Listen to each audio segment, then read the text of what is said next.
Kung tila bumabalik ang close na sina Eliza at Miguel, unti-unti ring napapalapit ang dalaga kay Marco. Ihalo ko to sa mayonnaise. Japanese mayo. Ayaw doon ni Ellie. Anong gusto mo? Yung spicy mayo? Hindi siya nagsa-spicy. Hindi, kaya ko magmanghang. Para sa'yo. Ano ba yan? Laban. Maya-maya pa, si Marco pinatikim ang luto kay Eliza. Tikman mo lang. Go lang! Malay mo, magustuhan mo na ngayon. Mainit, umuusok pa. Hindi masarap na. Pinatikim ko na yan sa'yo eh. Hindi ko gusto yung mayo. Ha? Dito naman ka.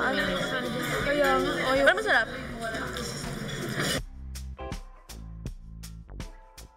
Samantala, si Miguel nakakuha ng suporta mula sa mga kaibigan ni Eliza. Anong plano mo? Ano naiisip mo? For now? Hindi ko talaga. You have to make it clear para mananawan si Ellie. Oh my God. And then, ikaw na lang mag-start to make the air clear and breathable. I did. You did. Pero naniniwala ka. Oh, I think... Ayoko dito. Oo. You might be too late kasi pag hindi mo... Yeah. Ano nasa mo? Thank you. Ako magpupunan sila dapat eh. Naunahan mo lang ako. Tagal mo eh. Wala ka tuloy. Magpunas. Alam ko naman talaga eh. Hindi talaga. Naunahan naman na talaga ako. Kaya nga ngayon, Hindi na nasa ayaw plate. ng wife to eh. Ano? Nanan magpunas. Wala. Gawin mong clear intentions mo para maramdaman ni Ellie. Te, bakuran mo kung kinakailangan. Ganun Totoo, lang yun. bakuran mo. Kung iparamdam sa kanya na, Ellie, gusto kita, akin ka. Yun. Hindi talaga. Hindi yung ipapamigay mo, hindi yung bigla-bigla ka nag-give Ikaw up. masaya naman siya eh. Te, masaya nga siya sa'yo.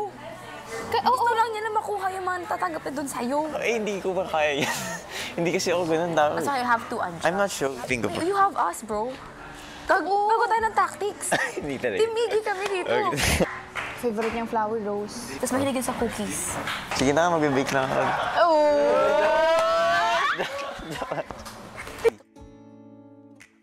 Habang si Eliza nagbahagi ng pagkalito sa sitwasyon kay Marco. Naguguluhan ako. Dati, sa aming dalawa, ang hindi sigurado siya. Bago ko pumasok dito, ang hindi na sigurado ako. Tapos naging sigurado siya, pero hindi na ulit siya sigurado. Gets mo? Yeah. So ako, syempre patagal na patagal. Yung isa, mas nangingibabaw sa akin yun. Ako? Putik. Oh. Nakikita mo ba ako as kaibigan? Lang. No. Best friend. Yun yung sagot ko. Of course not. Ayoko lang may masira. And syempre, Miguel, he is my friend. I respect what you guys have.